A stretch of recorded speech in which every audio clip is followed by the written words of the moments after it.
დღეს არის შაბათი 12 აპრილი საეკლესიო კალენდრით დღეს არის 30 მარტი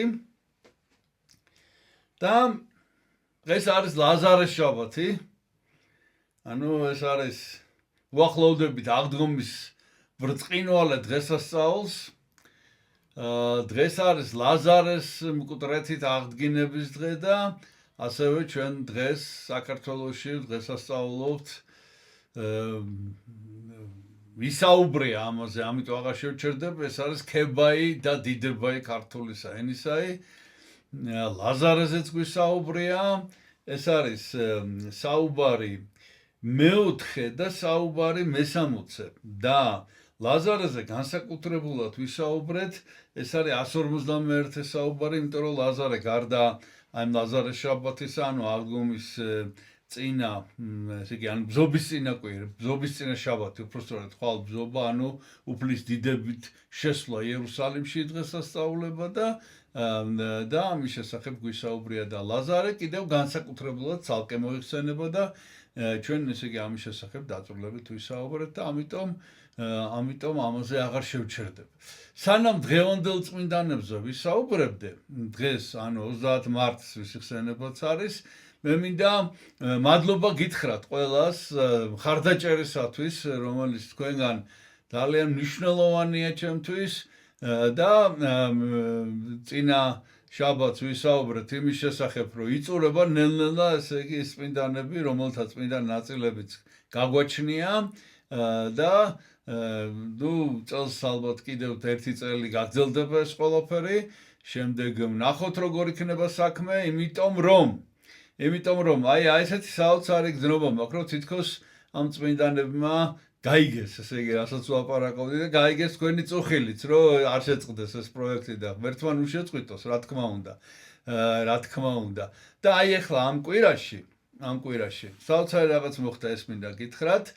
ესე იგი, აი ორი წმინდანი ყავს, რომელზეც არ ვისაუბრია, რომელთა ხსენებაც 30 მარტს არის და მოგიყვებით ახლა. ოღონდ ამ კვირაში გამოჩნდა კიდე ორი ახალი წმინდანი, რომელზეც არ გვისაუბრია და რომელიც ხსენებაც ამ კვირის განმავლობაში უნდა ყოფილიყო. ნუ სხვადასხვა დროს. მაგრამ არ იყო ეს წმინდა ნაწილი და აღმოჩნდა მობრძანდნენ ჩვენთან, ამიტომ დღეს 4 წმინდანის შესახებ მინდა გესაუბროთ და იმედია კიდე გამოჩნდებიან ეს წმინდანები თანდათანობით. ნუ ყოველ შემთხვევაში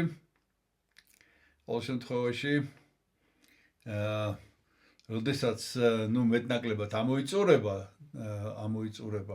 ჩვენ თავიდან გავიხსენოთ ეს წმინდანები, არაფერი არ გვიშლეს ხო სამაში, იმიტომ რომ ეს არის საეკლესიო კალენდარი, ეს არის რას ნიშნავს ამ წმინდანის ხსენება.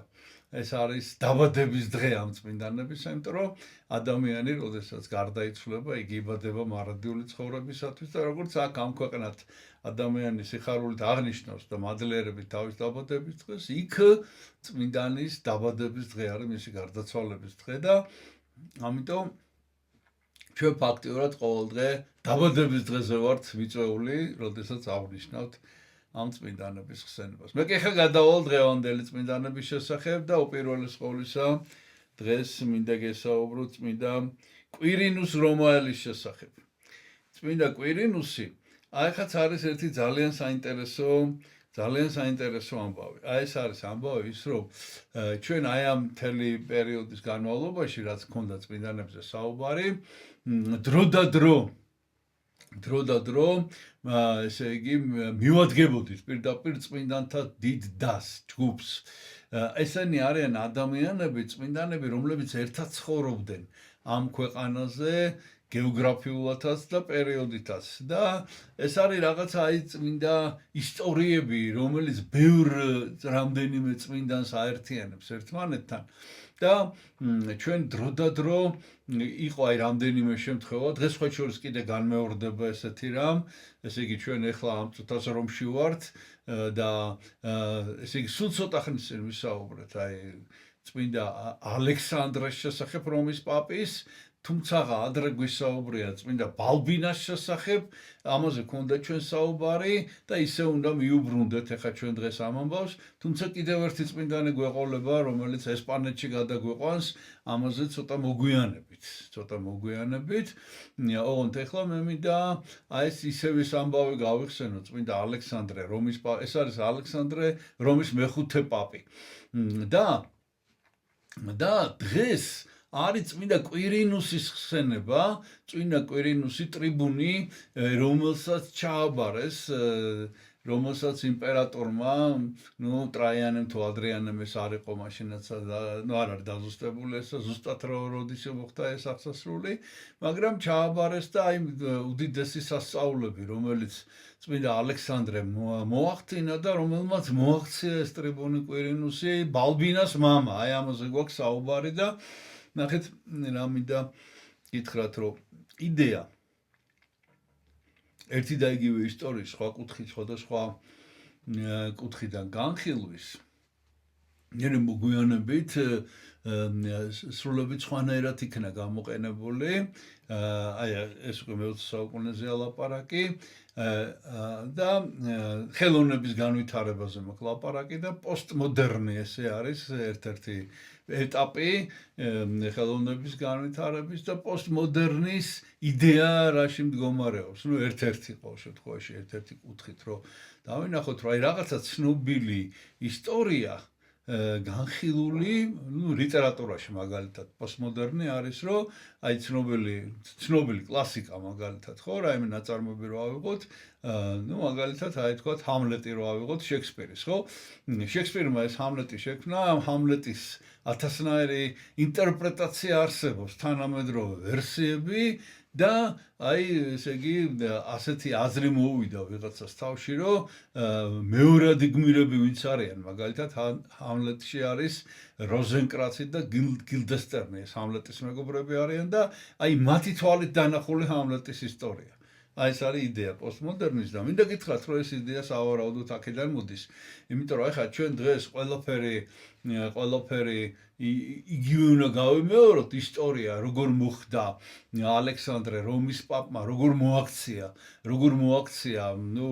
არაერთი ადამიანი, მაგრამ ახლა ამ შემთხვევაში წმინდა კვირინუსზე მოკლაპარაკი, როგორ მოუხდინა ეს უდიდესი სასწაული კვირინუს, რამდენიმე სასწაული და მათ შორის აი ეს მისი ქალიშვილი წმინდა ბალბინა რო განკურნა და ამის შემდეგ კვირინუსი მოინათლა და ამის შემდეგ რა თქმა უნდა შემდეგ მოწამეობრივად აღესრულა და აი წმინდა კვირინუსის შესახებ ვისაუბრებ, დღეს მისი ხსენებაა წმინდა კვირინუსი ტრიბუნი და წყარო ესე ჩვენ ახლა კვირინუსის თვალთახედვით, ანუ უბრალოდ წმინდა კვირინუსის შესახებ აქედან შევხედოთ ამ ისტორიას, წყარო არის ალექსანდრეს ცხოვრება და ალექსანდრესი და პრესვიტერების ევენციუსის და თეოდულუსის ეს არის მე-6-მე-7 საუკუნის ძეგლი, აღწერილობა.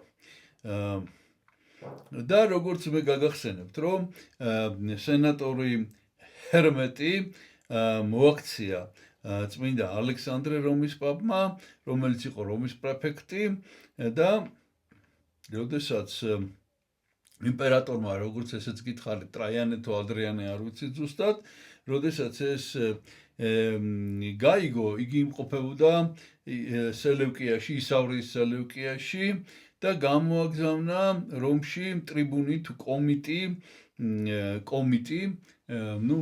ხედართ მთავარი, ჯარების სარდალი ავრელიანე, რომელმაც ალექსანდრე ჩააგდო ციხეში რომის პაპი და ეს ტრიბუნი კვირინუსი აი გამოჩნდება, რომელსაც დაევალება რომ ეს ჰერმეტი რომის პრეფექტი ყავდეს დაცული და ეს ჰერმეტი სახლში ყავს აყვანილი და სახლში ყავს როგორც ციხეში ისე დამწყლელი, როგორც საკუთარ სახლში და ესე იგი ძალიან ესეთი შეხედულების არის ეს კვირინუსი, რომ ალექსანდრე არის შლეგი და მატყუარა და რომ ესე იგი თავგზა აურია ამ ჰერმეტს, ესეთი შეხედულება აქვს კვირინუს და იმის გამო რომ ესეთი ბოროტება ჩაიდინა ალექსანდრემ გარდა იმისა რომ ციხეში ჩააგდო კიდე დამატებით ესეც ღვთისგანგებით არის ეს ყველაფერი ეხლა რასაც გიყვებით დამატებით კიდევ დაადო ბორკილები ეხლა აი ხოლმე და კვირინუსის თვალთახედვით უყურებთ ამ ყველაფერს დამატებითი ბორკილები და ნუ ეს ჯადოქარია ნუ მისი აზრით ეს ალექსანდრე და ამიტომ დამატებითი დაცვა დაუნიშნა კიდე თუმცა ასეთი რამ მოხდა რამაც ძალიან დიდი შთაბეჭდილება მოახდინა კვირინუსზე რომ როგორც მოგახსენეთ ეს ჰერმეტი ყავს სახში დამწყდეული და ღამე ერთ-ერთ ღამეს ხედავს რომ მასთან მოდის სახში ალექსანდრე მოდის სახში ოღონდ ხო ნამდვილად იცის ახლა რომ ჩაკეტილი ყავს იქიდან როგორ უნდა გამოვიდეს წარმოუდგენელია იქიდან გაქცევა თუმცა ანგელოზმა გამოიყვანა იგი და სასტრაფოდ დაინტერესდა ესე იგი ალექსანდრე კი არა კვირინუსი ეს ალექსანდრე ციხეში გაგზავნა ვიღაცა იქ რომ გაიგოს რომ მართლა გამოვიდა იქიდან თუ არა და კი ნამდვილად იქიდან არის გამოსული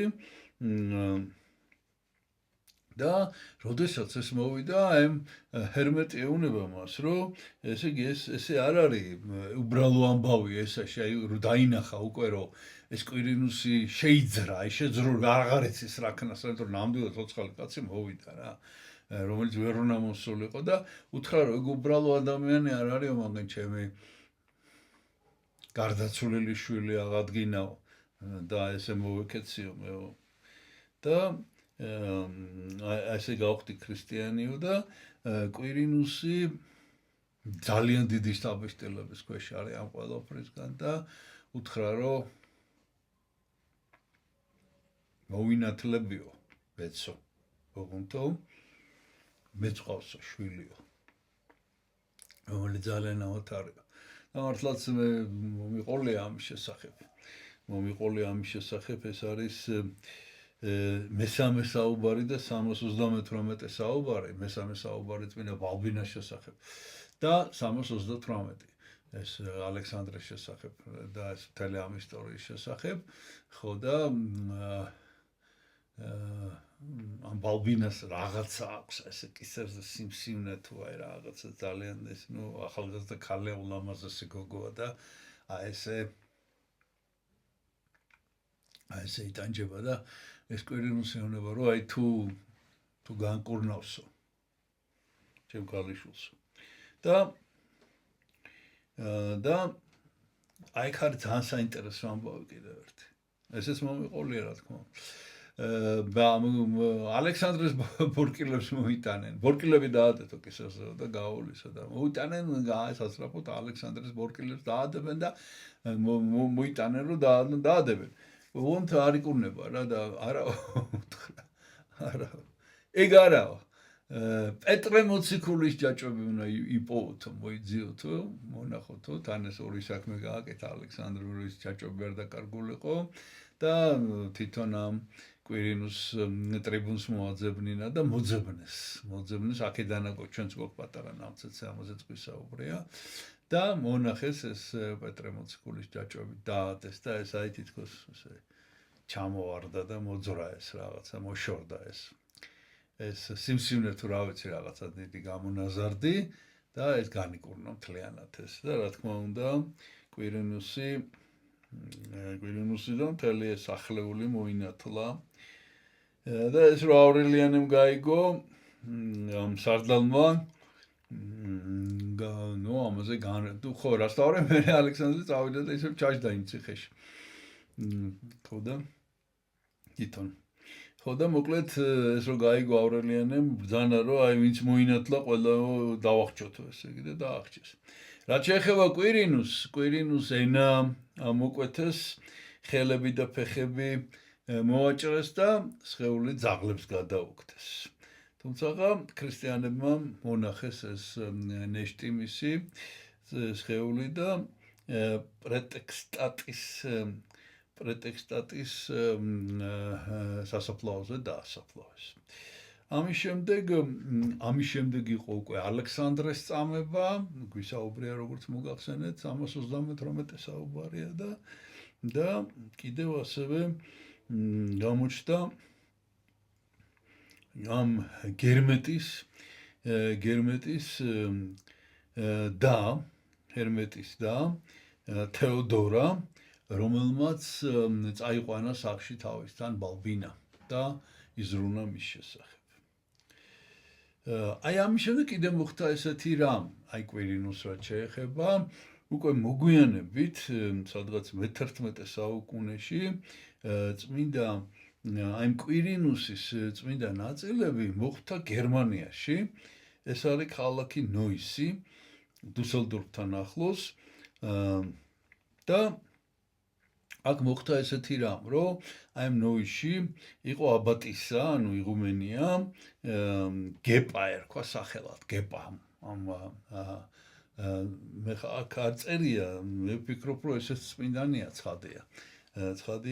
ოღონდ ეს არის ნახეთ რა საოცარი რაღაცა, ეს არის ლევ მე-9 რომის პაპის და ლევ მე-9-ი და ეს ლევ მე-9 ბოლო რომის პაპია განხეთქილებამდე.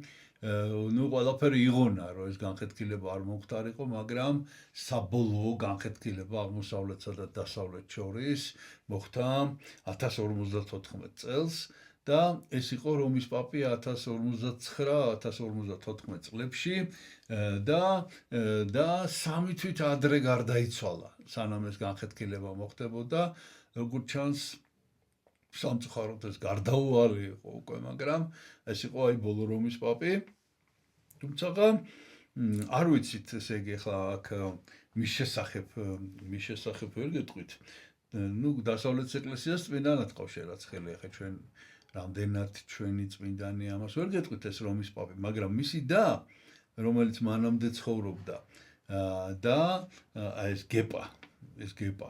ეს კი ნამდვილად წმინდა ქალბატონი იყო და აი ამ გეპამ გამოითხოვა თავის ძმას თხოვა ძალიან, რომ აი ამ კვირინუსის სხეული გადმოეცა, წმინდა ნაწილები, ნუ რომშიც დარჩა ალბათ, მაგრამ ნუ ძირითადად დიდი ფრაგმენტები გადასცა და ეს იყო რაღაცა ძალიან დიდი ზეიმი აი ამ ქალაქ ნოისში და შემდეგ მოგვიანებით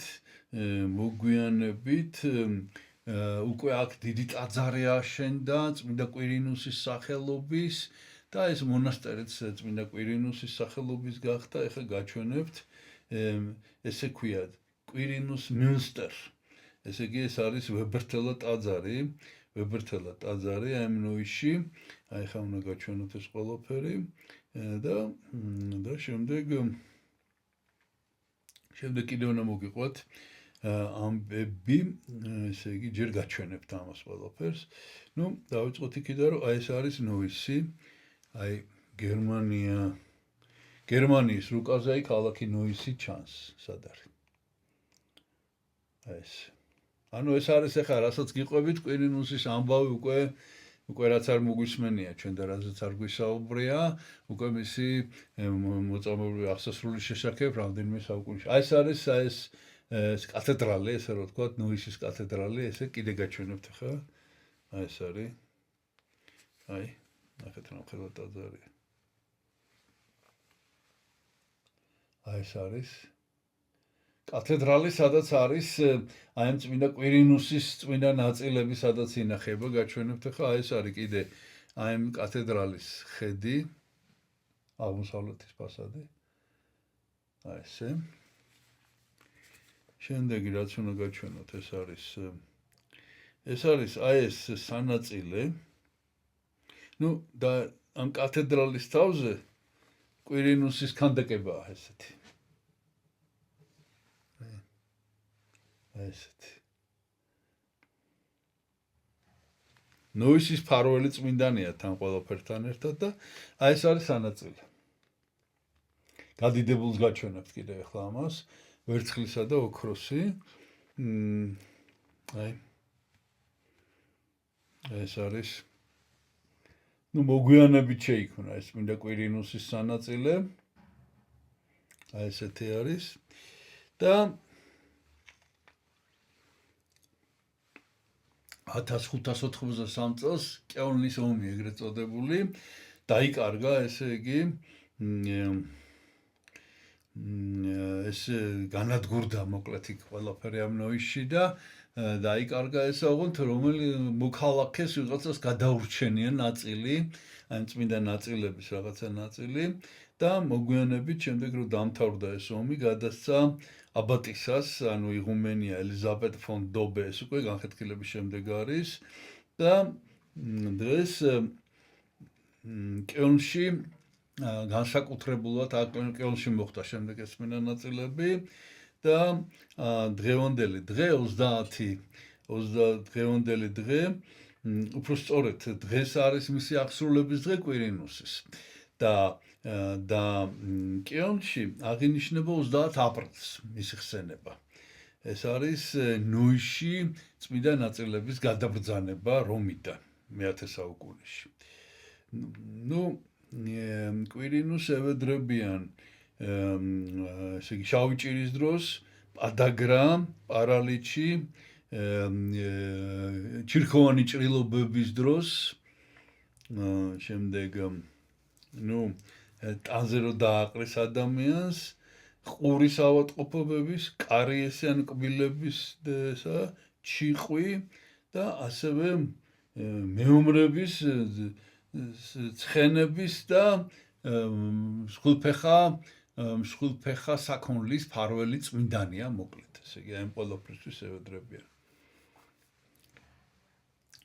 ესე იგი კელნში განსაკუთრებულად კიდე თაყვანსემენ მას, ნუ ეხლა რაღაცემენ თანამედროვე სამყაროში, მაგრამ იყო ეს გავრცელებული ინახება წმინდა ნაწილები და გერმანიისა და ბელგიის სხვადასხვა ქალაქებში და ასევე იტალიაში არის ქალაქ კორეჯოში, სადაც მე-11 საუკუნეში წმინდა მიქაელ მთავარანგელოზი და კვირინუსის ეკვდერი აშენდა და ესე იგი ეს არის კორეჯოს ციხეში, ციხესიმაგრეში და იქ 4 აპრილს, არა 4 ივნისს არის ხსენება და კიდევ ესე იგი უნდა გაჩვენოთ ახლა მე თქვენ ჩვენ წმინდა ლამბერტ ლიეჟელზე გვისაუბრია 252 საუბარია. ხო და ეს არის ქალაქი ლამბრეხტი, იქ არის ეს ტაძარი, ნახეთ ეს რითია საინტერესო ხა გეტყვით. აი აქ არის კვირინუსის უძველესი ფრესკა. ნუ უძველესი რა, ყველაზე ძველი რაცა გვაქვს ეს არის რა და აი ნახეთ ეხლა ეს დაწვრილებით ვერ გაჩვენებთ, იმიტომ რომ არ არის კარგი ხარისხის, თორე რა თქმა უნდა ცალ-ცალკე ამობეშტავდი ამ ყველაფერს. აქ არის აი ცხოვრება, წმინდა კვირინუსის ცხოვრების აი ეს ნაწილები, როგორ აი ალექსანდრე რომის პაპი, ნახეთ აქეთ არის, ეხლა აი ეგ, აი ეს არის ალექსანდრე რომის პაპი, აი ესა. ალექსანდრე რომის პაპი და ესე იგი აი ეს ისტორია, მთელი რაც მოგიყევით, აქ არის აღწერილი და ბოლოს აი კიდევ ესეთი ბერლინში მუზეუმში ინახება, ბოდეს მუზეუმში კვირინუსის აი ესეთი ქანდაკება. აი ეს არის ყველაფერი მოკლედ წმინდა კვირინუსის შესახებ, რაც ვიცით და გვაქვს აი ესეთი გაჩვენებთ ახლა. აი ესეთი ფრაგმენტები გვაქვს წმინდა კვირინუსის. აი ეს და შეგვიწიოს მისი მართლი. ნუ მე გადავალ მეორე წმინდაზე, რომლის ხსენებაც ასევე არის 30 მარტს. ეს არის წმინდა რეგულუსი. ეს არის აუგუსტო მაგუს ასე ქვია ქალაქს. დღეს ეს არის ქალაქი სანლისი, საფრანგეთში. აი ამისი ეპისკოპოსი იყო რეგულუსი და წმინდა რეგულუსის მე-4 საუკუნეში ცხოვრობდა რეგულუსი და აი მის შესახებ მინდა მოგითხროთ, თუმცა კიდევ არის ასეთი გადმოცემული ქალაქ არელატის თუ არლატი ძველი სახელი არლი დღეს საფრანგეთის ქალაქი, რომ მისი ეპისკოპოსიც კი იყო და აი ამის შესახებ მოგიყვებით რა გადმოცემები არსებობს. ნუ მე-4 საუკუნე ძალიან პირობითია. ძალიან პირობითია, იმიტომ რომ ჩვენ კიდევ ერთხელ აი მე მოგახსენეთ, რომ ჩვენ უბრუნდებით აი ამ წმინდანთა ჯგუფს ანუ აი თანავარსკვლავედს რა შეიძლება ითქვას და ესეც აი ზუსტად ასეთი შემთხვევაა. აქ ლაპარაკი არის წმინდა დიონისე არეოპაგელზე, უდიდეს წმინდანზე, პავლე მოციქულის მოწაფეზე და კლიმენტი რომის პაპმა აი გადმოცემა ესეთია, რომ კლიმენტი რომის პაპმა ეს არის მეოთხე პაპი, აი ალექსანდრეზე ხო ვისაუბრეთ, ეხა აი დღეს იყო ხო კვირინუსის ხსენება და ალექსანდრე რომის პაპამდე იყო კლიმენტი რომის პაპი. აი კლიმენტი რომის პაპმა გააგზავნა დიონისე არეოპაგელი საფრანგეთში, ნუ პარიზის დღეს ქვია და პარიზია ერქვა ადრე, იქ ნუ თელ საფრანგეთში რა თქმა უნდა და გააყოლა ჯგუფი და აი სწორედ მათ ამ ჯგუფში იყო რეგულუსი. თუმცა აი რატო ეს მეოთხე საუკუნეა შუაშია და არ ვიცი სხვა შორის ეს ამ საფრანგეთის რევოლუციას ვაბრალებ ხოლმე ყველაფერს და არ ვიცი ხა მაგის ბრალია თუ არა, მაგრამ რაღაცა აირია და არიციან, ესე იგი, ნუ აი წარმოუდგენელი ამბავია, რომ განმანათლებელი მოციქული საფრანგეთის, ხო, დიონისე არეოპაგელი და დიონისე პარიზის პირველი ეპისკოპოსი ვერ ახერხებენ იდენტიფიცირებას, ეს ერთ და იგივეა, იმიტომ რომ თუ ეს არის დიონისე, რომელიც მესამე მეოთხე საუკუნეებში ცხოვრობდა და აღესრულა მოწამეობრივად, ეს მილაპარაკია დიონისეზე მონმარტრი, ესე იგი, აი ეს მონმარტრი პარიზში, ზუსტად, ესე იგი, ეს არის მოწამეთა მთა და აი ამასთან არის დაკავშირებული დიონისესთან, ხო და ნუ ახლა ახარ გავაგრძელებ რა თქმა უნდა დიონისეზე საუბარს, მოკლედ ეს პერიოდია. დიონისემ აკურთხა რეგულუსი გადმოცემით, დიონისემ აკურთხა ეპისკოპოსად და გაუშვა სწორედ ესე იგი, აი ერთი ვერსია ესეთია, რომ გაუშვა ამ აუგუსტო მაგუს სანლისი. თუმცა მეორე ვერსია ესეთია, რომ ესე იგი აკურთხა არელატის ეპისკოპოსად, დიონისემ ისევე. აკურთხა არელატის ეპისკოპოსად და გაუშვა აი ამ არელატე არლი, დღევანდელი არლი, აი გაუშვა საქადაგებლად და აი შემდეგ იწყება, ესე იგი ძალიან უკვე სასწაულები ამ რეგულუსის, ესეთი რამ მოხდა. ლოცვის დროს, როდესაც ჩამოთვალა, ნუ ხო მოვიხსენებთ ახლა აი პანაშვიც რო ვიხდით მაგალითად, ვიხსენებთ გარდაცვალებულ ადამიანებს. აი გარდაცვლილ ადამიანებში უცებ თავის და უნებურად წარმოთქვა წმინდა დიონისეს სახელი და პრესვიტერები რუსტიკუსი და პრესვიტერი რუსტიკუსი და დიაკონი ლეფტერი. აი ამათი სახელები წარმოთქვა და გაუკვირდა რატო თქვა და მიხვდა, ესე იგი გამოცხადებით, რომ ესენი მოწამეობრივად აღესრულენ და ამის შემდეგ ჩავიდა პარიზიაში, ანუ დღევანდელ პარიზში და მოიძია ამათი სხეულები და წმინდა დიონისეს სახელზე ტაძარი ააშენა იქ. ნუ ამაზე აღარ გავჩერდებით, ეხა ეს დიონისეს ეხება უკვე და აი ამის შემდეგ უკვე დაბრუნდა ესეც ხო გეუბნებით აი ეპოქასაც და დროსაც კი ზუსტად ვერ ვაფიქსირებთ, ამიტომ ცხადია რომ დეტალები არ ვიცით და რატომაც მოკლედ დაბრუნდა ამ სანლისიაში მეორე ვერსიის თანახმად, თუმცა პირველი ვერსიით სანლისის ეპისკოპოსი იყო. ეხლა სანლისის შესახებ მინდა მოგახსენოთ, ეს სანლისი ეს არის უაზის დეპარტამენტი და რეგიონი არის ოდე-ფრანს, ესე ქვია, ეს არის ჩრდილოეთ საფრანგეთში და ეს სანლისი მაშინ, ანუ ეს აუგუსტო მაგ, ესე იგი ერქვა, იმიტომ რომ ნუ ეგ რომაული სახელები ერქვა ამას ყველაფერს გასაგებია, მაგრამ ეს იყო დინასტიის ფრანგი მონარქების დინასტიების, სხვადასხვა დინასტიები არსებობდა და ამ დინასტიებს თავიანთ საცხოვრებელ ქალაქად ჰქონდათ აი ეს სანლისი, ძველი ქალაქი, ეს სანლისი არჩეული, სხვათა შორის ესე იგი ძალიან საინტერესო მიზეზის გამო ესე იგი 3 დიდი ტყის მასივი აკრავს გარშემო. აი პირდაპირ აი ტყის მასივების შუაში არის ეს ქალაქი ჩადგმული, ეს ტყის მასივები უნდა გაჩვენოთ. და არის ესე იგი ეს ტყეში მიმავალი ბილიკი თუ გზა ესეთი გაჩვენებთ, აი ესა. ეს ერთი, აი ესეთია, მეორე ესეთია. ნუ იგივეა რა. აი ეს. აი ეს ტყეში არის ჩაფლული ქალაქი, აი თვითონ ქალაქი ესე გამოიყურება. აი, თავისი კათედრალით. აი ეს.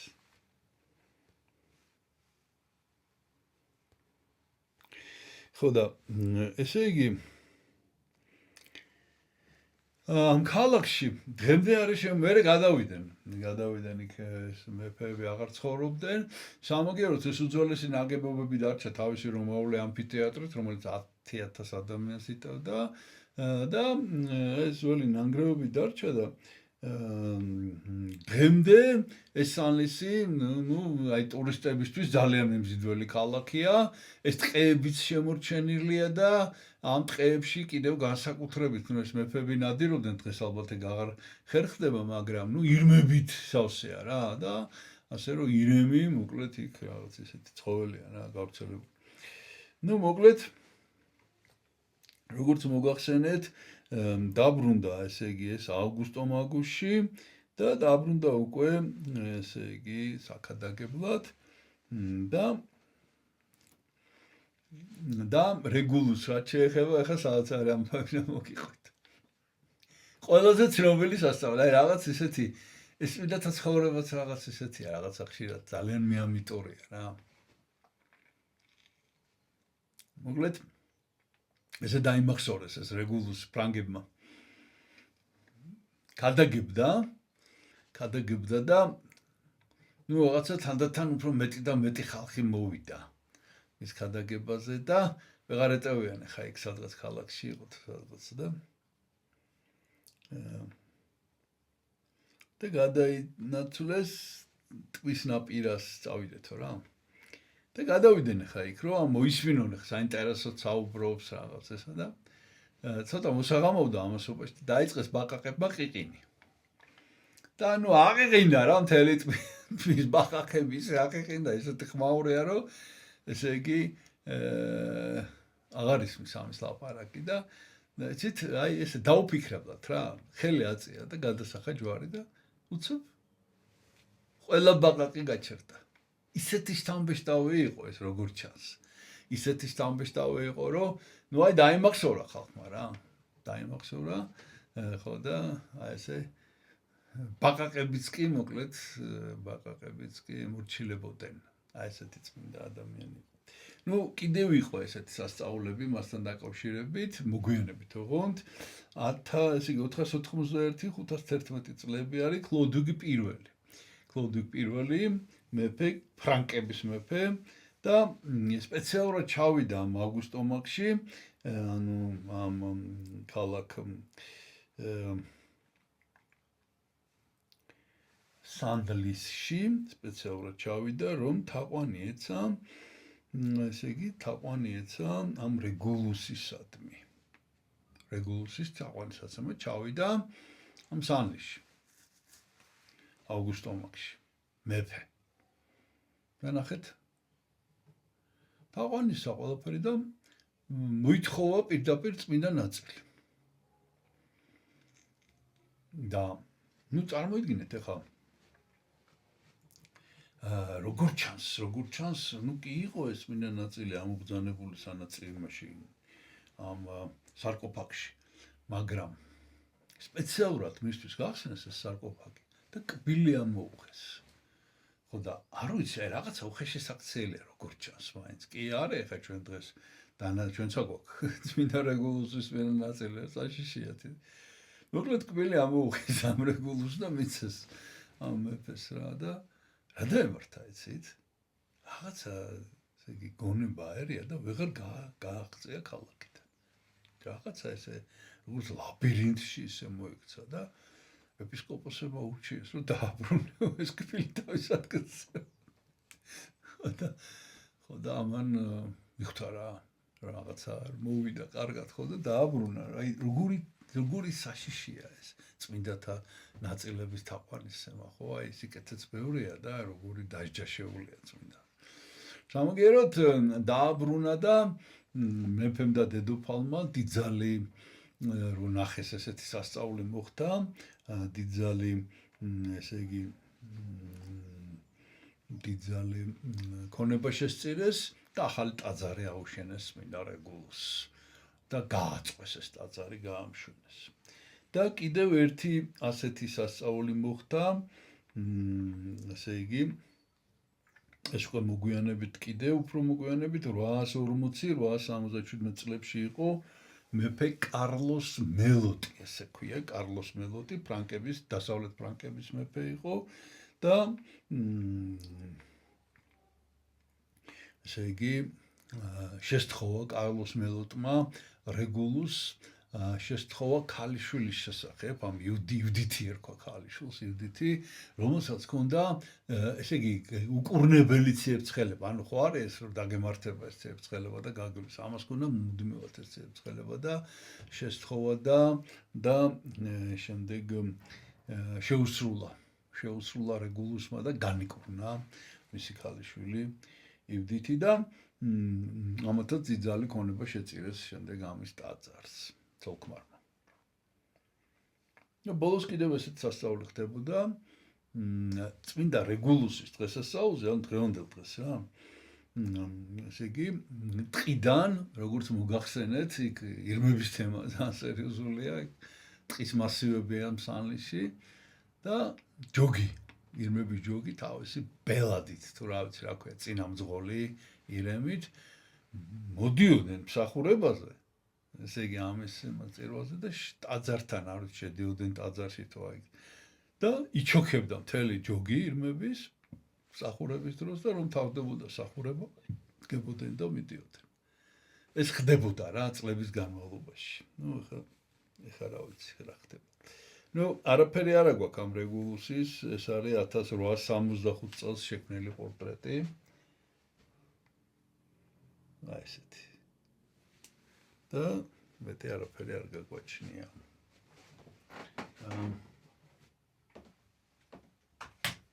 აი ეს არის წმინდა რეგულუსის წმინდა ნაწილი, აი ესეც ანაწილში გვაქვს პატარაში, ხედავთ ნაწილებს.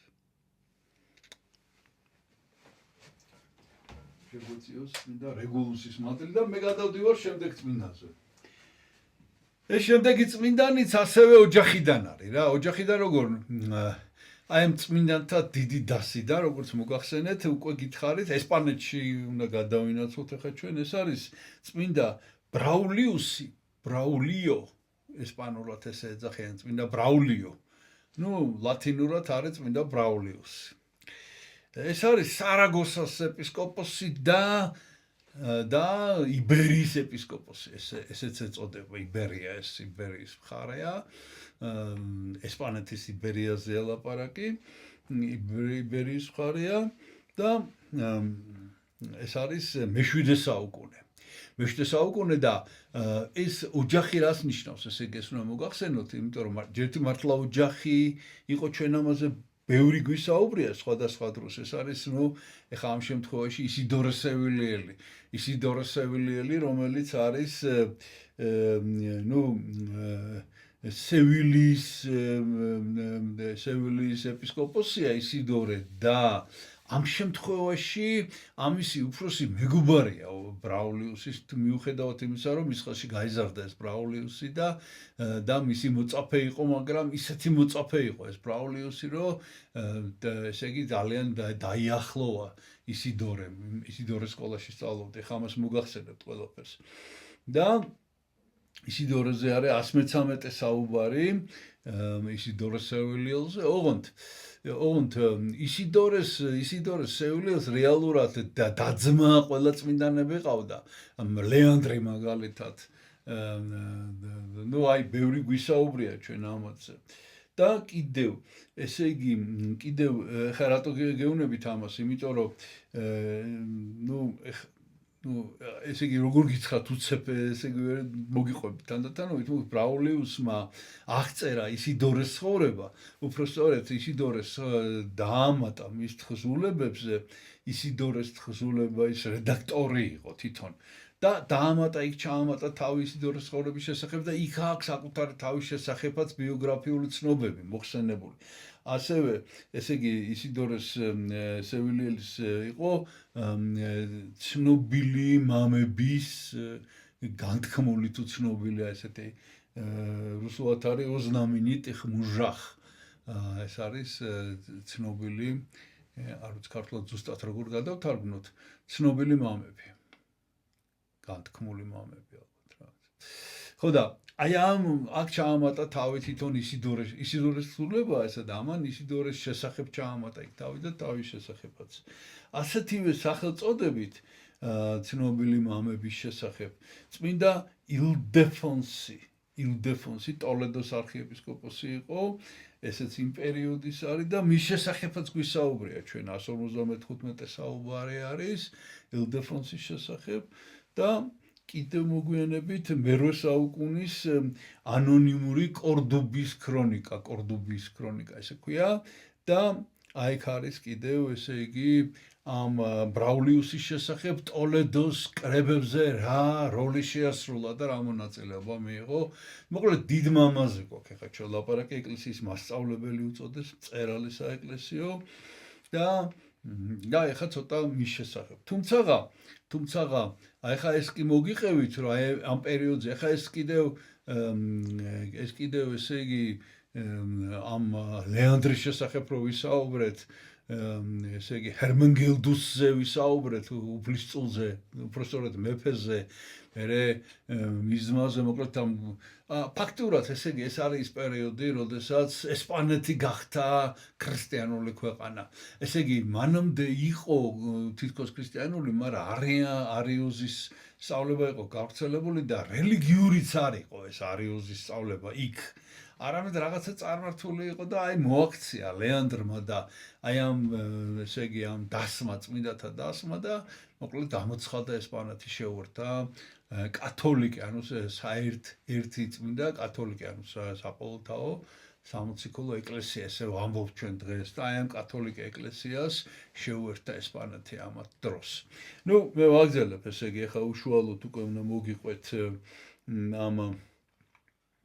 ბრაულიუსის შესახებ და ეს თვითონ ბრაულიუსიც მისი რეალურად ოჯახის წევრები წმინდანები არიან რა ესე იგი მამა ეპისკოპოსი იყო ოსმის ქალაქ ოსმის ეპისკოპოსი და ტოლედოს კრებები ახლა მე ამ ტოლედოს კრებები უნდა ვახსენო დღეს კიდევ ერთხელ მაგრამ აღარ გავჩერდები იმიტომ რომ ტოლედოს პირველი კრება ესე იგი აი სადაც გამოცხადდა მოკლედ ეს მართლმადიდებლობა ისტორიკოსები ამას უტოლებენ პირველ მსოფლიო კრებას რაც პირველი მსოფლიო კრება იყო აღმოსავლეთ საქრისტიანოსათვის და საერთოდ ეკლესიისათვის აი ეს იყო დასავლეთის სამყაროსათვის და განსაკუთრებით ესპანეთისათვის ეს იყო ტოლედოს პირველი კრება ზუსტად აი ეს საკითხები იყო განხილული არიოზი დაიგმო და ну ასე შემდეგ. აი გრიგოლი, ესე იგი ოსმის ეპისკოპოსი 610 წელს იყო ეს კრება ტოლედოს კრებაზე მონაწილეობდა და ასევე ძმა ყავდა კიდევ ესე იგი წმინდანი სარაგოსის ეპისკოპოსი, თვითონ ხო სარაგოსის ეპისკოპოსი იყო და თავის ძმის მერე გახდა თვითონ სარაგოსის ეპისკოპოსი, ამასაც ახლა მოგიყვებით. ძმა რო გარდაიცვალა იოანე მეორე, რომელმაც ფაქტიურად აღზარდა ეს უფროსი ძმა იყო იოანემ და გრიგოლი მამამ მოკლედ ახლა კიდევ აქ ერთი ის უნდა გავაკეთო ახლა კი არეულად გიყვებით ყველაფერს მაგრამ ეს ის პერიოდია როდესაც გარდამავალი პერიოდია ეს ძველი რომაული განათლების სისტემა ჩამოშლილია მთლიანად აღარ არის ეს რომაული სასწავლებლები მაგრამ რა თქმა უნდა სასწავლებლები საჭიროა და აქ უკვე ქრისტიანულ სამყაროში ფაქტიურად ყველა ეპისკოპოსს რომელიც არის ქადაგებელი რომელიც დღეს წმინდანებად არიან წერაცხილი, თავისი სკოლა აქვს. თავისი სკოლა აქვს, იმიტომ რომ იგი ძირითადად ეს არის სკოლა, სადაც უშუალოდ სასულიერო პირების აღზრდა ხდება, მომავალი სასულიერო პირების და თავიანთ მემკვიდრეებს ეს ეპისკოპოსები ეს სკოლაში, სასწავლებელში ცხოვრობენ იქა და იზრდებიან და შესაბამისად იოანესაც ჰქონდა ესეთი იოანე მეორე ეს არის ამ სარაგოსას ეპისკოპოსი, მამამისი და მათ ესე იგი აღზარდეს ფაქტობრივად პირველდაწყებითი განათლება. ეს არის ლათინური ენა, ეს არის არითმეტიკა, ეს არის საფრთხოწერილი, სწორედ აი აქ მიიღო ოჯახში ფაქტიურად მიიღო აი ამ ბრაულიუსმა. თუმცა მისი სხვა ძმა ფრონიმიანუსი ალბათ ქართულად, ლათინურად ფრონიმიანუსი იყო იღუმენი მონასტრისა და მისი პომპონია ასევე იღუმენია იყო. მოკლედ აი ყველანი მის ოჯახში იყვნენ სასულიერო პირები. ნუ დედაზე არ წერია რომ სასულიერო პირი იყო, მაგრამ ნუ აი ძირითადად ესე იგი ასეთი ოჯახია რა, წმინდანთა ოჯახი და აქედან ბრაულიუსი, ამიტომ მერე უკვე როგორიც გამოჩნდა და გამოდგა ეს ბრაულიუსი, რა თქმა უნდა, ძალიან ნიჭიერი ადამიანი იყო, მაგრამ უკვე თითქოს გასაკვირიც აღარ არის ესეთ ოჯახში არის აღზრდილი და აი ამ დიდი ოჯახიდან გადადის ახლა ახალ ოჯახში, ჩადის სევილიაში და ესე იგი ჩადის სევილიაში და ხვდება წმინდა ისიდორეს, მიდის მის სასწავლებელში, წმინდა ისიდორეს სასწავლებელში, რა თქმა უნდა, ოჯახური კავშირები არსებობდა მათ შორის და ისიდორეც შეამოვნებით მიიღებს ამ ახალგაზრდას თავის სასწავლებელში და მიიღებს კი არა მარტო შემდეგ ესე იგი დამეგობრდებიან ესენი, დამეგობრდებიან ისე რომ ისიდორე თავის პირად კორესპონდენციებს ანდობს, ესე იგი წერილებს რო ღებულობს, ეს ამ წერილების დახარისხებით, რა თქმა უნდა, ისიდორეს ელოდება ყველაფერს, მაგრამ მოკლედ ერთად ცემენ პასუხს და ასევე ერთ-ერთი მთავარი თხზულება, რომელიც ისიდორემ ისიდორეზე ჩვენ თავის დროზე ვისაუბრეთ, ამისი რედაქტირებით, ბრაულიუსის რედაქტირებით გამოიცა, ანუ ეტიმოლოგია, ესე ქვია, ეტიმოლოგია. ნუ ამის შემდეგ უკვე მოგვიანებით 626 წელია, როდესაც ბრაულიუსი ცეზარო ავგუსტი, ანუ სარაგოსა დღევანდელში ბრუნდება, მას შემდეგ რაც ამ ისიდორესთან ესეთი განათლება მიიღო და ბრუნდება, რომ ძმას დაეხმაროს და თავის ძმა იოანე მეორის არქიდიაკონი რო გახდეს. არქიდიაკონი ეს ესეთი როგორ გითხრათ რა, ცენტრალური თანამდებობა არქიდიაკონი, ფაქტიურად სამეურნეო თუ რა ვიცი, ეკლესიის მართვა-გამგეობა ამ არქიდიაკონის ხელშია. ესე რომშიც ესე იყო და როგორც წესი რომის პაპები წინა არქიდიაკონები ხდებოდნენ ხოლმე რა და აქაც ესე და 2 წლის შემდეგ გარდაიცვალა ამის შემდეგ 50 წლის ასაკში 631 წელს ეს ეპისკოპოსი იოანე მეორე და აი იმჟელეს რა თქმა უნდა მამებმა მათ შორის ისიდორე სევილიელმაც ყველამ და ეპისკოპოსებმა გამოირჩიეს ხალხმა ეპისკოპოსებმა მაშინ ესე ხდებოდა და 46 წლის ასაკში ესე იგი 46 წლის გახდა უკვე ამ დროისათვის და ესე იგი გამოირჩიეს ეპისკოპოსად ამ ცეზარო ავგუსტი, ანუ სარაგოსის.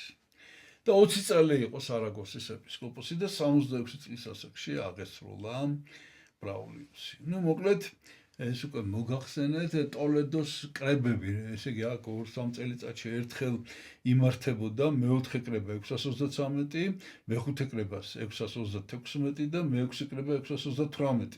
აი ამ სამ კრებაზე ტოლედოს კრებებზე ბევრი საკითხები იყო განსახილველად და ბრაულიუსი აი გამობრწყინდა პირდაპირ როგორც რიტორი, როგორც ქადაგებელი და იცით რა წერია მის შესახებ, რომ ისეთი მჭერმეტყველი იყო, რომ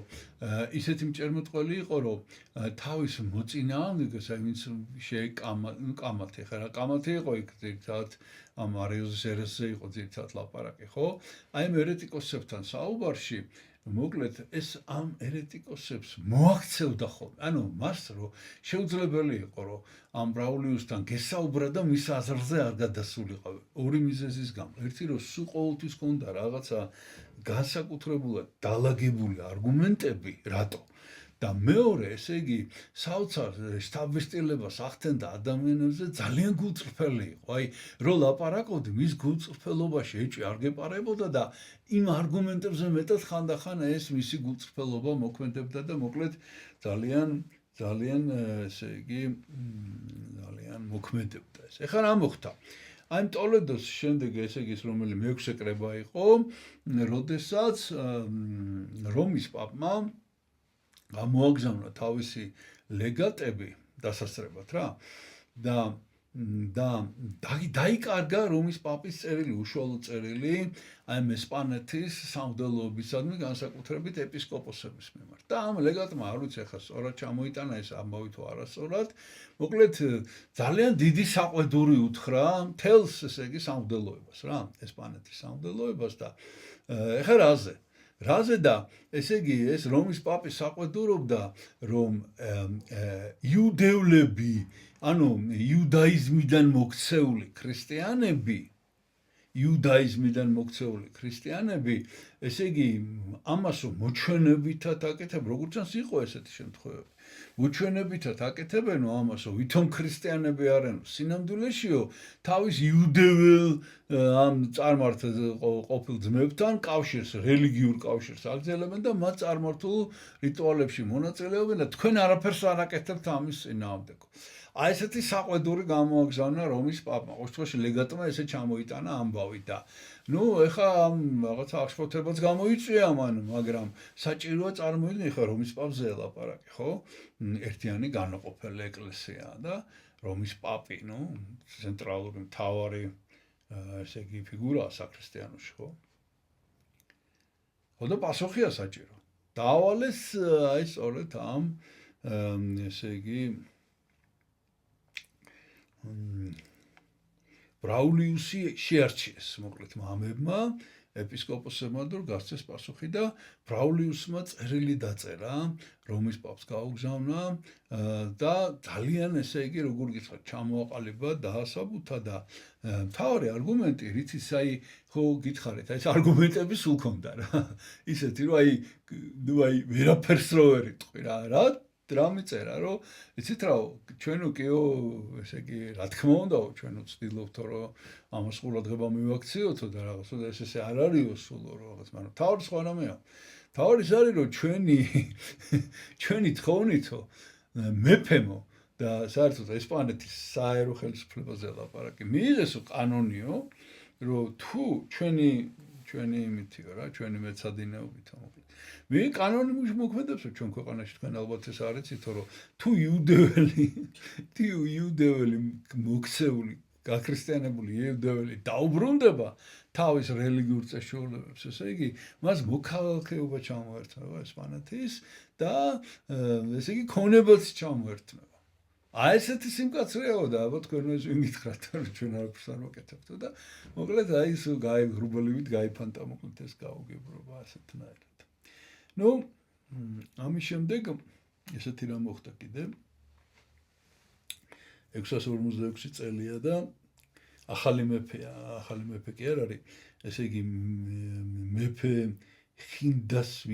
ხინდასვინდი რომელიც მალე გარდაიცვალა ამის შემდეგ ამბების მერე ხინდასვინდმა მოკლედ ძალიან მოინდომა რომ ტოლედოში კარგი ეპისკოპოსი ყოფილიყო რა ხო და ამ ასე იგი ბრაულიუს ყავდა არქიდიაკონი ევგენი აი როგორც მოგახსენეთ ხო ეს არქიდიაკონი ნუ და მარჯვენა ხელია რა ეპისკოპოსის მოეწონა ამის არქიდიაკონი და არ კითხა ამას და არ კითხა და ამან მერე რო გაიგო შეუთვალა ბრაულიუსმა რომ არ ქნაო ეგო რა მოკლედ ტოლედოს ეპისკოპოსად დაადგინა ევგენი მესამე ევგენი ერქვა ამას ნუ იმას თავის მემკვიდრედ უნდოდა ეს არქიდიაკონი რა და მოკლედ ეს გაბრაზდა ამ მეფეზე ამიტომ მერე ტოლედოს შემდეგ კრებაზე არ ჩავიდა რომელიც ამ ევგენი მესამემ წაიყვანა თავმჯდომარეობდა ნუ ერთ-ერთი წინა თავმჯდომარე ისიდორე სევილიელი მაგალითად, აი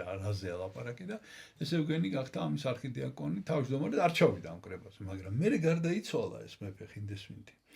და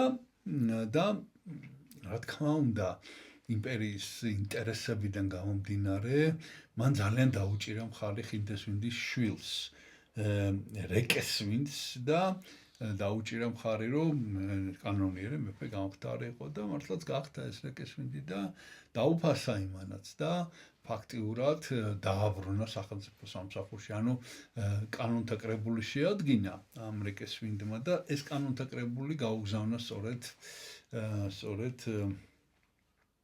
ბრაულიუს გაუგზავნა რედაქტირებისათვის, რომ აი როგორც ფაქტიურად, როგორც ბრაულიუს უნდა ისეთი, რომ ყოფილიყო ეს კანონთა კრებული და მართლაც მე კრებამაც დაადასტურა და შევიდა ეს მე გახდა მოკლედ ამ კანონების ნაწილი. ნუ თვითონ ბრაულიუსი ძალიან ბევრს ლოცულობდა დღეს და ღამეც და ეჯავრებოდა პირდაპირ ზულდა ესე იგი ეს ფუფუნება ძალიან უბრალო და უხეში საჭმელი, ტანსაცმელი და უბრალო და მკაცრი ცხოვრებით ცხოვრობდა, ასკეტი იყო რა, ნამდვილი ასკეტი და როგორც მოგახსენეთ, ეს ჭერმეტყველება იყო მისი განსაკუთრებული თვისება.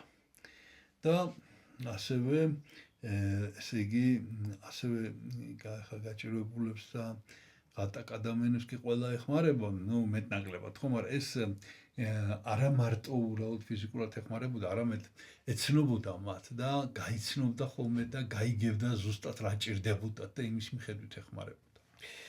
ნუ ბოლოს ცხოვრების ბოლოს უკვე, როგორც მოგახსენეთ, 66 წლის ასაკში გარდაიცვალა, მხედველობა დაკარგა და უკვე როდესაც იგრძნო სიკვდილის მოახლოვება, ბოლო დღე ესეთი რამ არის შემორჩენილი მის შესახებ, 651 წელს გარდაიცვალა და ბოლო დღე მთელი დღე ფსალმუნებს გალობდა. და ესეთანაირად აღესრულა. ნუ მე-13 საუკუნის ბოლოს მისი წმინდა ნაწილები აღმოიყვანეს 1290 წელს და მე-14 საუკუნეში კი მისი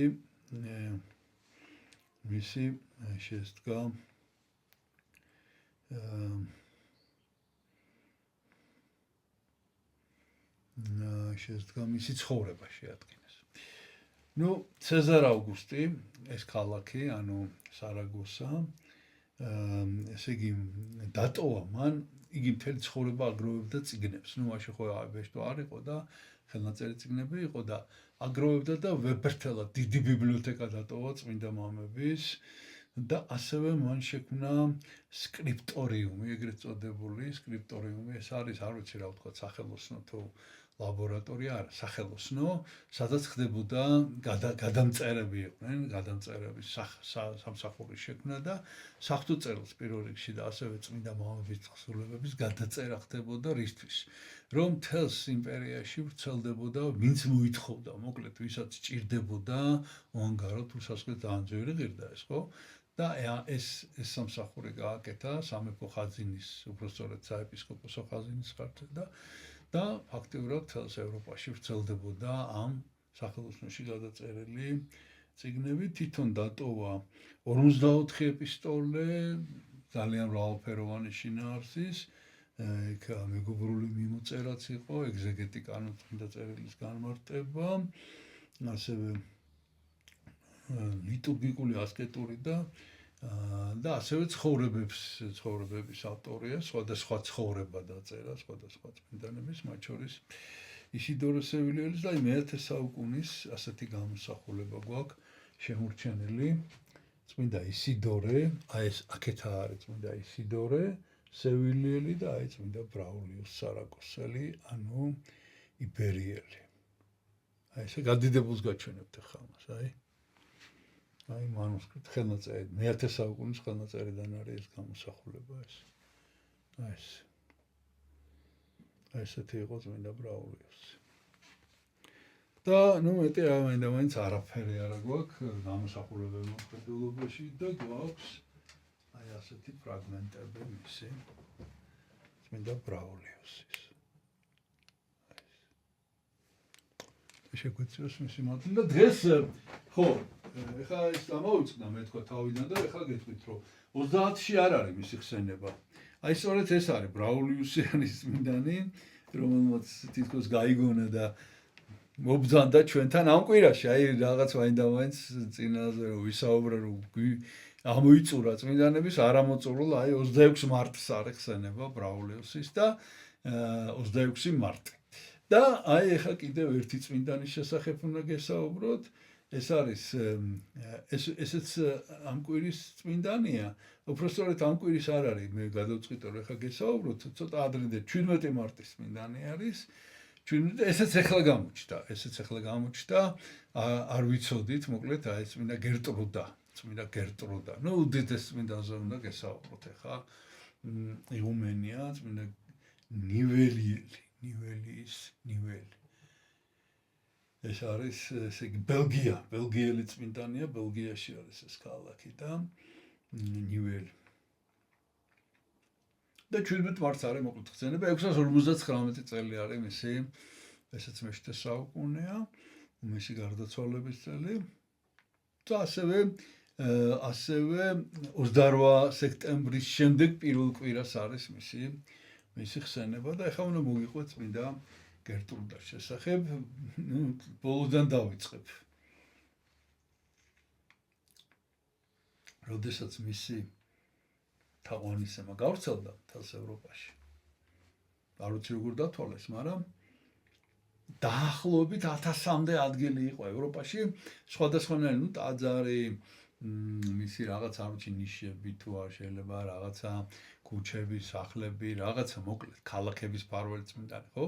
დაახლოებით 1000-მდე ადგილი არის, სადაც გერტრუდას მიმართ თაყვანისცემა აღესრულება.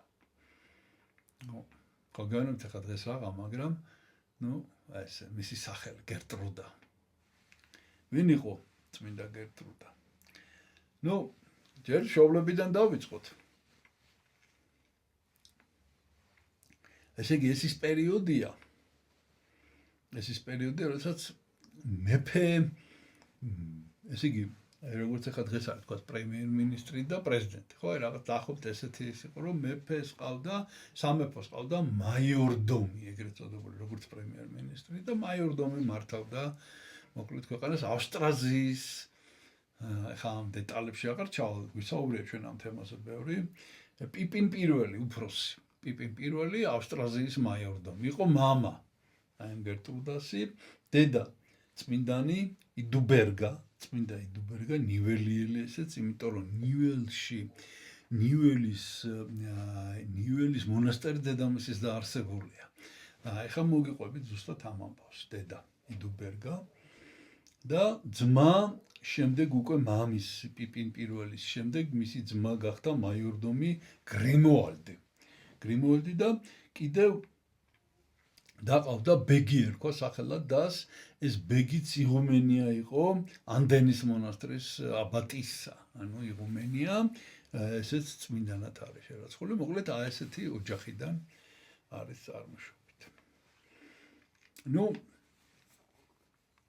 ყველაფერი იწყება მის ცხოვრებიდან იმითი, რომ დაახლოებით 10 წლის იყო, როდესაც დაიწყო უკვე ოჯახში მამამისმა დაუწყო საუბარი იმის შესახებ, რომ გიუნა გათხოვდეს და დაიწყეს ესე იგი ფიქრი იმაზე, რომ ვინ იქნება მისი მომავალი მეუღლე, ანუ პოლიტიკური მოსაზრებებიდან გამომდინარე, ვისჯობია რომ ეს ოჯახი დაუნათესავდეს რა. და აი ამაზე არის მსჯელობა და მოკლედ 10 წლის ბავშვმა, ესე იგი ამ გერტრუდამ 10 წლის გერტრუდამ კატეგორიული უარი განაცხადა გათხოვებაზე. თქვა რომ არა, მე მინდა რომ უფალს შევწირო, იმიტომ რომ აი ესეთ ოჯახში იზრდება რა, ესენი ყველანი წმინდანები არიან და ესე და მამა ეხა მაინც არის რა მეფე, ანუ ფაქტიურად ხო და მართველი პიროვნება, მაიორდომია და ხო და მოკლედ ვერაფერი ვერ გააწყო მამამისთან და გაიქცა სახლიდან, გაიპარა და იმალებოდა და ჩვენ სხვადასხვა შემთხვევები გვაქვს, როდესაც მამა განრისხდა რაღაცა, ისეთ შემთხვევებიც იყო, რომ შვილი მოკლა, რაღაც.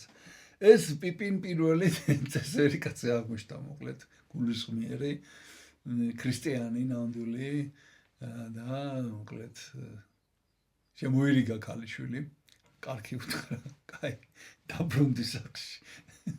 ხო და მოკლედ მართლა დაბრუნდა ეს სახში და ამის შემდეგ უკვე თლიანად ესე იგი ასკეტური ქრისტიანული ცხოვრებით ცხოვრობდა და შემდეგ მოგვიანებით ამანდუსი, წმინდა ამანდუსია 6 თებერვალს არის უბრალოდ 6 თებერვალს არის მის ხსენება, ეს არის მასტრიხტის ეპისკოპოსი, ბელგიის მოციქული. ესე იგი ამანდუსი, აი ამ ამანდუსის ლოცვა-კურთხევით, ამანდუსის ლოცვა-კურთხევით დედამ იდუბერგამ ნიუელი ეს ქალაქი, აი ამ ნიუელთან ახლოს საკუთარ მზითევით, აი მისი ოჯახიდან, ესეც ძალიან ცნობილი ოჯახიდან იყო ცხადია და საკუთარ მამულში ააშენა მონასტერი. დედამ იდუბერგამ, ოღონდ როგორი მონასტერი ააშენა, იცით?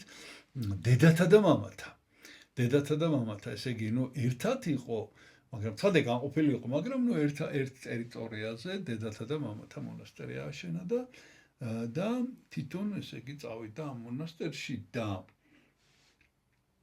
იქ თვითონაც აღიკვეცა, მაგრამ 21 წლის გერტრუდა, თავისი ქალიშვილი დაადგინა იღუმენიად. მონასტრის იღუმენიად. რა თქმა უნდა, იდუბერგა ეხმარებოდა მონასტრის მართვაში და ასწავლიდა და რა ვიცი ყველაფერი, მაგრამ მაინც ეს იყო იღუმენია იყო გერტრუდა და იდუბერგა როგორც ჩვეულებრივი მონაზონი ისე ცხოვრობდა მონასტერში. შრომობდა და მოკლედ მოღვაწეობდა. ეხლა ესე იგი ეს მხარე მაინც ჯერ არ იყო ბოლომდე გაქრისტიანებული და ძირითადად აი ამ ნიუელის მონასტრის გარშემო ნახევრად წარმართი ხალხი ცხოვრობდა უხეში და მაინდამაინც რო გითხრათ, ეხლა დიდად ეს გულზეც არ ეხატებოდათ ეს არც ქრისტიანობა და არც ეს მონასტერი თუნდაც ტრულად განწყობილი გარემო იყო. აი სწორედ ეს ზემოქმედება მოახდინა თავისი საოცარი კეთილშობილებით, უბიწოებით და რასთავარია მოწყალებით გერტრუდამ და რაღაცა გარკვეული დროის შემდეგ სრულებით შეიცვალა ეს გარემო მათ გარშემო. თუმცა ესეთი რამ მოხდა აქ კიდევ, ესეთი ამბავი, რომ 650 წელს ხო, ის დამავიწყდა, მე თქვა, რომ 640 წელს გარდაიცვალა ეს პიპინ პირველი და ამის შემდეგ წავიდა ეს მისი მეუღლე, ეს იდუბერგა, ამის შემდეგ დააარსა მონასტერი, ამ პიპინის გარდაცვალების შემდეგ, მისი ვაჟი გახდა მაიორდომი, ანუ პიპინის უფროსი შვილი და თვითონ იდუბერგა წავიდა მონასტერში. აი გავიდა 10 წელი ამის შემდეგ და გამოჩნდნენ, ესე იგი, ფეხით მოდიოდნენ ირლანდიელი ბერები. ეს საერთოდ ძალიან ცნობილი თემაა, ჩვენ ამაზე გვისაუბრია, რომ ირლანდიიდან და საერთოდ ბრიტანეთიდან ძალიან ბევრი ბერი ჩამოდიოდა ევროპაში და მოციქულები იყვნენ, ნამდვილი მოციქულები და იმ სამონასტრო ცხოვრებას განსაკუთრებით და ასევე ქრისტიანულ განათლებას ავრცელებდნენ, იმიტომ რომ ევროპა არ იყო ჯერ ბოლომდე გაქრისტიანებული იმ პერიოდში. ხო და მოკლედ აი ეს ბერები ჩამოვიდნენ და მათ შორის, ესე იგი, წინამძღვრები ამ ბერების წინამძღვარი იყო წმინდა ფოლიანი, ესეც უდიდესი წმინდანია და მისიონერი ეპისკოპოსი ფოლიანი 31 ოქტომბერს არის მისი ხსენება და ფოლიანის ძმა. ამათ კიდე ყავდათ შემდეგ ერთი ძმა, მაგრამ ეს ორი, ესე იგი, ეს იყო იღუმენი აბატი ულტანი სახელად. მოკლედ ესენი ჩამოვიდნენ და გერტრუდამ და იდუბერგამ დიდი სიამოვნებით ისტუმრეს, თან ხო იქ მამათა და დედათაც იყო ეს მონასტერი და მიიღეს ეს ბერების ჯგუფი, იმიტომ რომ ამათი ჩამოსვლა რას ნიშნავდა, იცით, რომ ერთი რომ ესე იგი თვითონ საოცრად განათლებული ადამიანები იყო, მერე უდიდესი ბიბლიოთეკა ჩამოიტანეს თან და აი ეს რაღაცა გამოცდილება მონასტრული ცხოვრების, რომელიც იქ ჯერ კიდევ რაღაცა ესეთ ნორჩი თუ ჩვილ მდგომარეობაში იყო. მოკლედ იდუბერგამ თავისი მამულიდან ამ ნიველთან შორი ახლოს გამოუყვა მათ ტერიტორია, მიწა და ამათმა დააარსეს ეგრეთ წოდებული, ესე ქვია, სახელად ფოსის მონასტერი, ძალიან ცნობილი მონასტერია ესეც, ფოსის მონასტერი დააარსეს და იქ დასახლდნენ. დასახლდნენ, ოღონდ ამათ ეხმარებოდნენ ძალიან დედებს, წესრიგის დამყარებაში, ტიპიკონი, მართვა, ესე იგი და მოკლედ ყველანაირად ხელს უწყობდნენ. და ერთხელაც ლოცვის დროს პირდაპირ გამოცხადება ჰქონდა გერტრუდას, რომ ესენი დაინახა სისხლში. და მიხვდა, რომ ეს ფოლიანი მოწამეობრივად აღესრულა ყაჩაღები, მე როგორც გაერკვა ყაჩაღები დაესხენ თავს და ზუსტად ნახა როგორ და სად მოხდა ეს ამბავი და წავიდა გერტრუდა მოძებნა ესმინა ფოლიანის სხეული და მისთან ერთად თანამოღვაწეების და დაასაფლავა და ნუ მისი ძმა კი დარჩა, წინამძღვარეს ძმა იქ არ იყო მაშინ.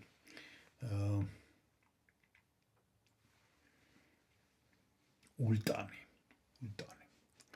იქ არ იყო და ნუ მე ულტანი გახდა, ესე იგი მონასტრის იღუმენი. დაასაფლავა. ეს მოხდა 655 წელს. 5 წლის მერე რაც ისინი ჩამოვიდნენ აქ. და მოკლედ ეს.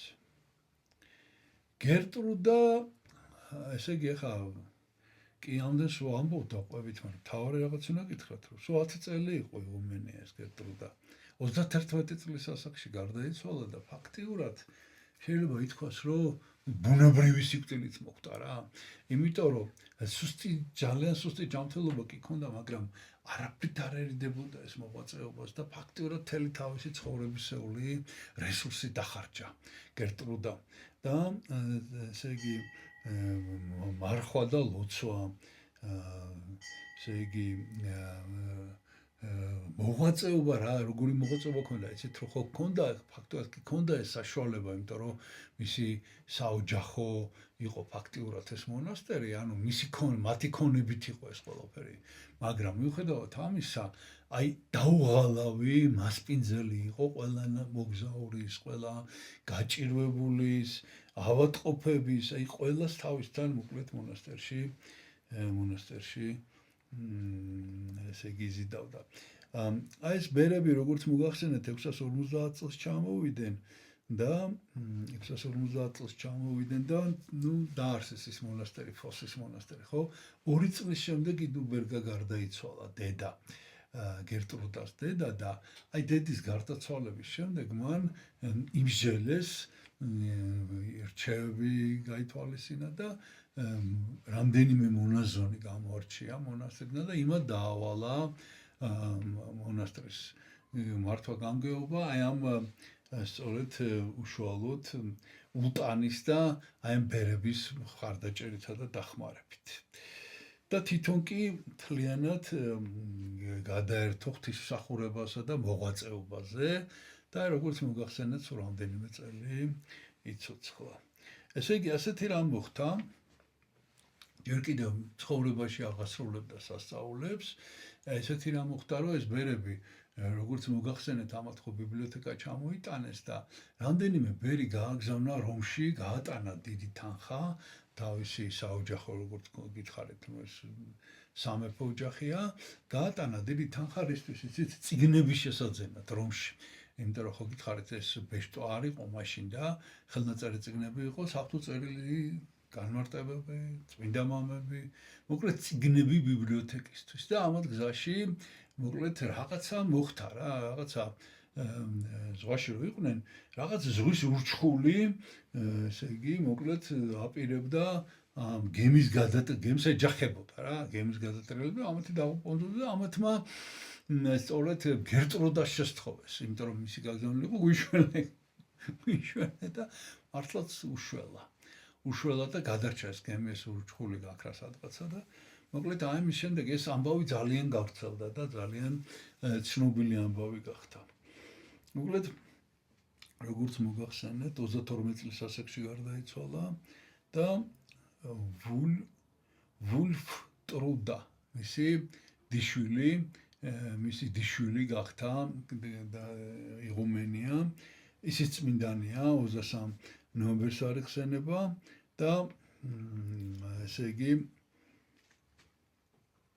ეხა ვირაი წინასწარმეტყველა ეხა გამოჩნდება, მაგრამ გარდაცვალებამდე ერთი დღით ადრე გერტრუდა გააგზავნა, აი ხო, შორს არ იყო, არც ახლოს არ იყო, მაგრამ ესე რაღაც მანძილზე.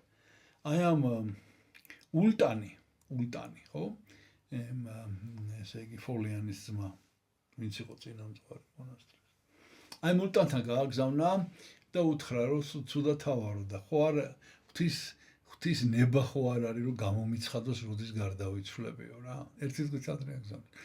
და იმან უთხრა, რომ ხვალო ლიტურგიაზეო ეზიარებაო და ზიარების შემდეგ გარდაიცვლებაო. დაუბრუნა პასუხი რა. ხო და ეხა წინასწარმეტყველა ეხა ულტანმა თუ თვითონ ხო რა ვიცი. ორივე. ასეთნაირად გამოუცხადა და ნიველის მონასტერში პეტრე მოციქულის სამი ტაძარი იყო მაშინ და პეტრე მოციქულის ტაძარში დაასაფლავეს. როგორც კი გარდაიცვალა, ძალიან მალე დაიწერა ესე იგი ვირტუტეს, სანქტა გერტრუდის ვირტუტეს. ვირტუტეს ეს არის მისი სათნოებები, ესე რომ ვთქვათ რა. აი თელი ეს აღიწერა მოკლედ მისი 691 წელს და გარდაცვალებისას სანამ გარდაიცვლებოდა და შემდეგ უკვე მის საფლავთან მრავალი სასწაული აღესრულებოდა, კურნებები, ბიჭი დაიხჩოდა, ის იმის სხეული მოიტანეს და გაცოცხლდა ეს ბიჭი და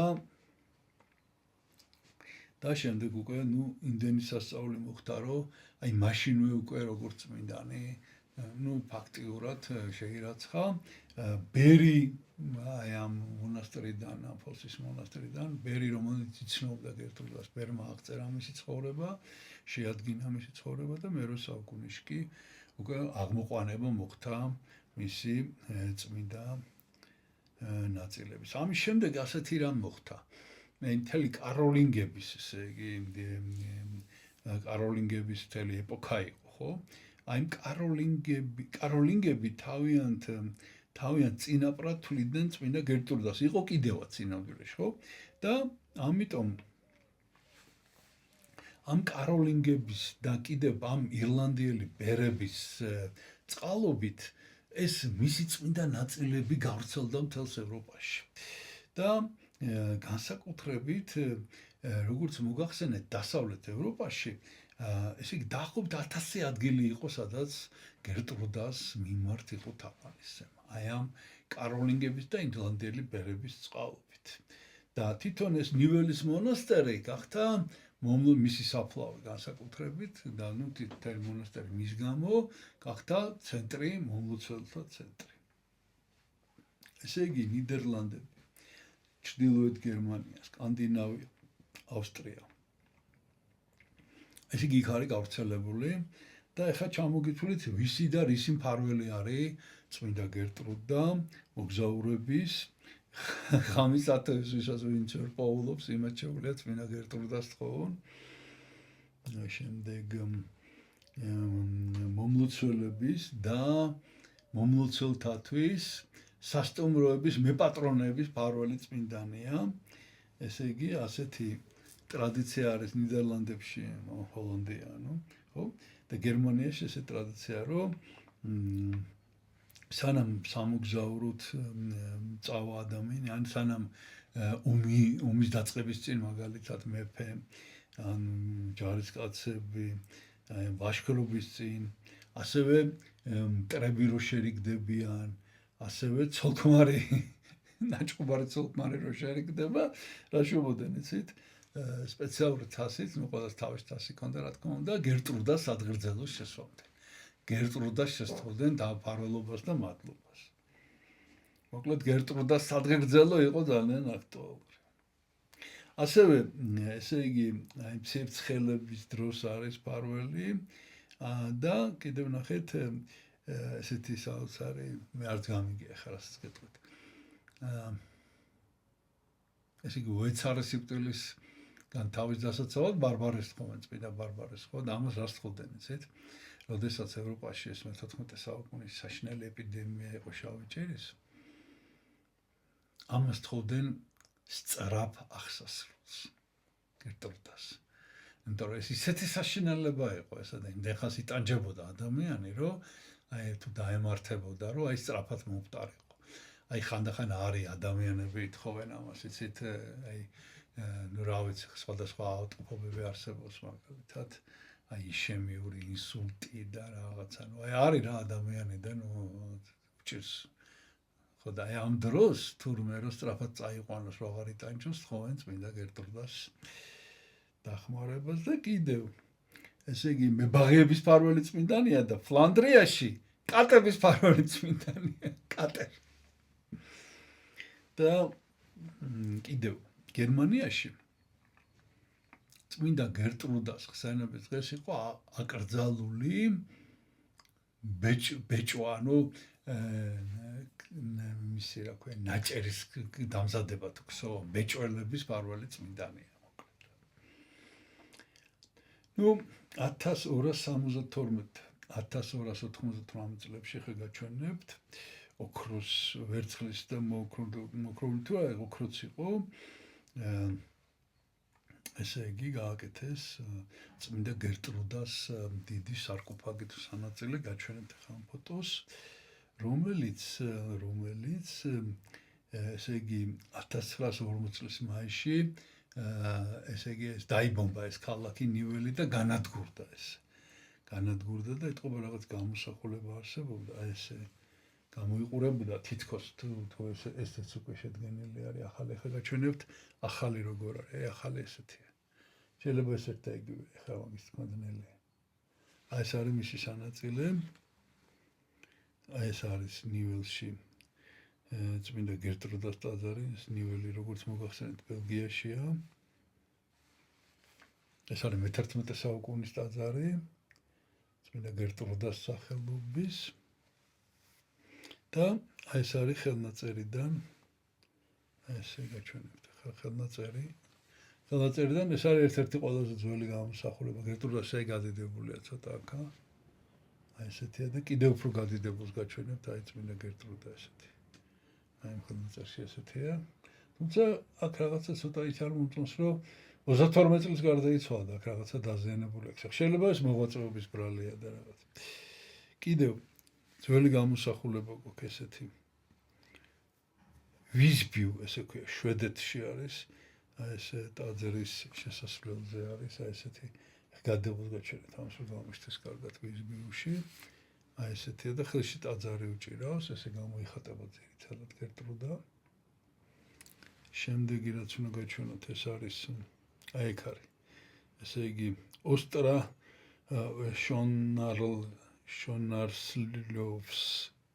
შონარსლოვს ესე ჩვედეთშია ეს ტაძარი და ეხლა გაჩვენებთ ამ ტაძარში როგორი გამოსახულებებია აი ეს არის ამ ტაძარში გერტრუდას გამოსახულება ესეთი და ამასაც ეხლა გადიდებულს გაჩვენებთ აი ესეთი ფრესკა აი ესეთი ესე არის ნუ კრთალად არის მაგრამ დაახლოებით იკითხება მაინც კიდევ აი ესეთი ნუ რამდენიმე გამოსახულება რომელსაც გაჩვენეთ ესეთია და აი კიდევ ესეთია აი ესეთი ესე გამოიხატება გერტრუდა შემდეგ აი ეს უნდა გაჩვენოთ ახლა ეს არის მაასტრიხტში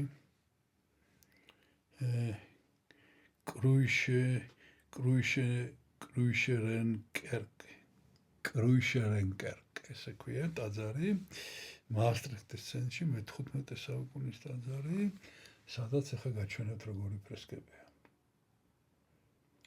აი ესეთი აი ეგ არის აი ეს ერთი კედელი ეს არის თლიანად გერტრუდას ცხოვრება, ხა ამას გადადებულებს გაჩვენებთ. აი ესე გამოიყურება და იწყება ესე იგი თავიდან, ეს არის გერტრუდას დაბადება.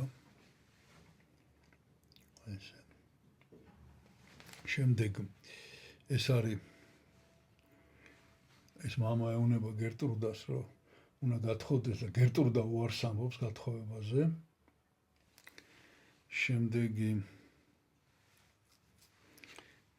გერტრუდას ლოცვით ხანძარი ჩაქრა. შემდეგი ნიუელის მონასტერში გერტრუდას აღკვეცა მონაზვნად. და აი კიდევ ორი სცენარი. ეს არის ნიუელის მონასტრის კურთხევა, ეპისკოპოსი როგორ აკურთხებს, ზედასუზადა გამოსახულებებია და ბოლოს ეს არის გერტრუდას გარდაცვალება. და ბოლოს ამავე მონასტერში არის აი ესეთი გამოსახულება და მე ვფიქრობ ყველაზე უფრო 1400 წლით თარიღდება. მე ვფიქრობ, რომ ალბათ გერტრუდას გამოსახულება რაღაც ამდაგვარი უნდა იყოს, კარგი იქნება ეს ცხოვრების სცენებით ვიქნება გარშემო. აი ეს არის გერტრუდა. წმინდა გერტრუდა, ორი მეტი არაფერი.